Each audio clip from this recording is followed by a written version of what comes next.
and ideological management with a proper appreciation of the prerogatives of privilege and power. That's what the educational system is about, and that's what the elite media are about.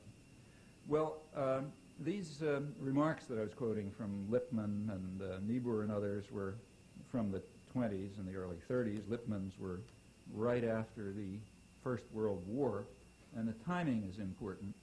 During the First World War, John Dewey's circle of liberal intellectuals became very much impressed with what they saw as their success in having, I'm quoting from the New Republic, one of my favorite journals, 1917, having imposed their will upon a reluctant or indifferent majority.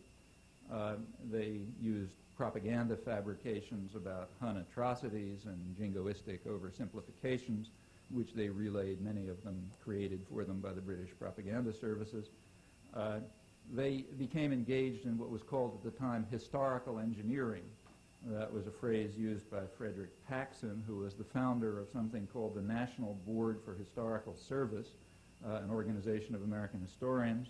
And historical engineering he defined as the task of serving the state by explaining the reasons of the war that we might better win it, called agitprop in the Communist Party.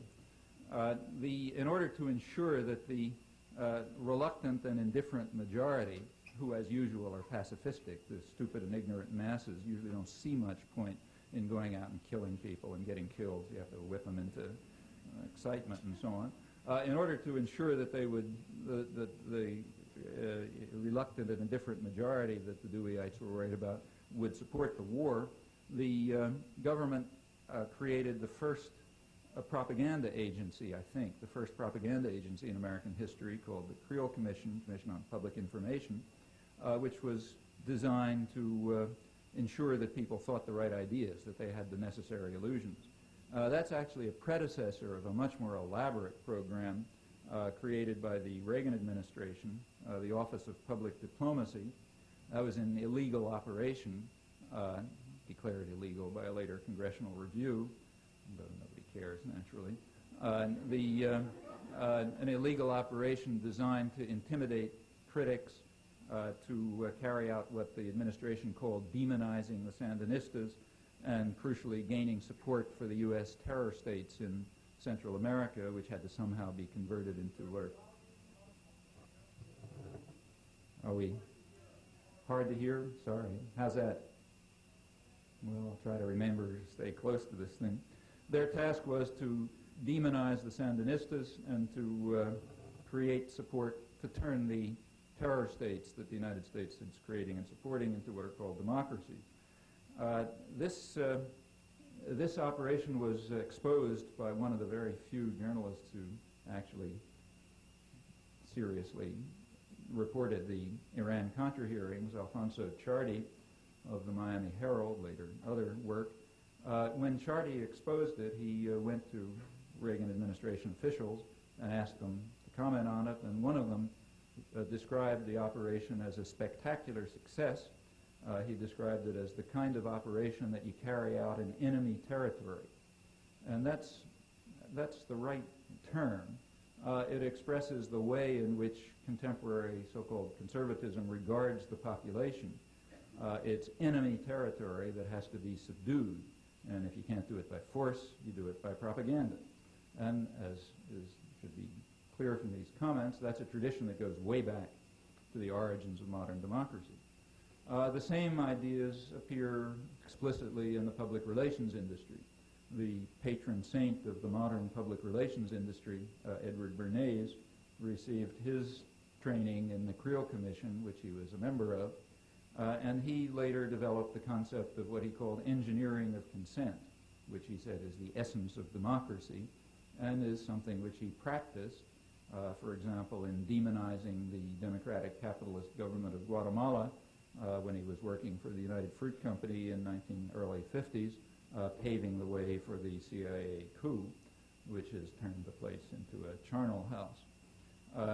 The public relations industry from the very beginnings, from the early part of the century, described its task as controlling the public mind, educating the American people about the economic facts of life, to ensure a favorable climate for business and a proper understanding of what Lippmann called the common interests. The public mind is the only serious danger confronting the company, an AT&T executive commented about 80 years ago, and those problems have been addressed ever since. That's the role of the PR industry. There's also an academic twist to all of this. In fact, it's a major theme in the academic social sciences. One of the leading American political scientists, the sort of major figure in the field of communications, Harold Lasswell, wrote an interesting commentary on this in 1933 in the International Encyclopedia of Social Sciences, the entry under propaganda. Those were more honest days. People called things what they were. He wrote an entry under propaganda in which he explained that we must not succumb to democratic dogmatisms about men being the best judges of their own interests. They are not. The best judges are the elites, who must be ensured the means to impose their will for the common good. And the means, he said, are a whole new technique of control, largely through propaganda. And it's necessary to do this because of the ignorance and superstition of the masses. And then he explained why it's particularly important in a democracy. It's not the case, as the naive might think, that indoctrination is inconsistent with democracy. Rather, as this whole line of thinkers observes, it's the essence of democracy. The point is that in a military state or a feudal state or what we would nowadays call a totalitarian state, it doesn't much matter what people think, because you've got a bludgeon over their head and you can control what they do. So you can be a behaviorist. I don't care if they think at all. You can control what they do. But when the state loses the bludgeon, when you can't control people by force, and when the voice of the people can be heard, you have this problem. It may make people so curious and so arrogant that they don't have the humility to submit to a civil rule, and therefore you have to control what people think, for their own good, of course, to ensure that they don't get out of control. Now, there's another variant of this. It's the mainstream of Bolshevism. And in fact, the two positions are very close. And I think that's one of the reasons why you have this constant phenomenon of people shifting quickly and instantaneously from one position to the other. Because they're really not changing their positions. They're just changing their assessment of where power is. So it's a very easy shift to make. It's the famous God that failed transition. This goes right on to current periods. In the early post-Second World War period, take one example, presidential historian Thomas Bailey wrote that because the masses are notoriously short-sighted and generally cannot see danger until it is at their throats, our statesmen are forced to deceive them into an awareness of their own long-run interests. Deception of the people may in fact become increasingly necessary unless we are willing to give our leaders in Washington a freer hand.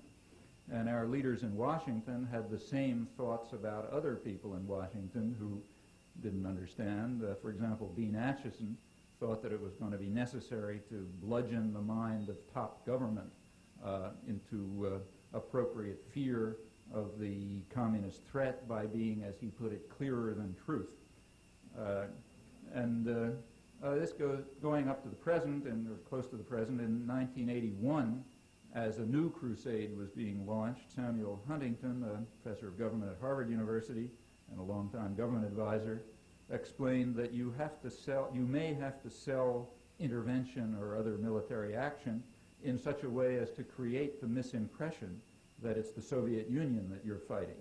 That's what the United States has been doing ever since the Truman Doctrine, which is quite accurate. The Truman Doctrine was, in effect, it was the announcement of a major and murderous counterinsurgency operation in Greece, and it was necessary to create the misimpression that it was the Soviet Union we're fighting.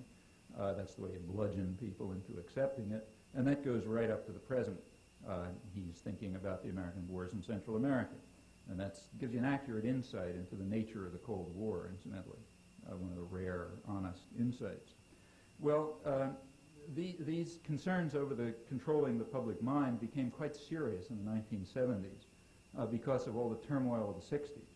What happened in the 60s is that once again, as periodically since the 17th century, you had all these agitators and itinerants and little printing presses and so on who were making the people arrogant and getting them to lose their humility and so on.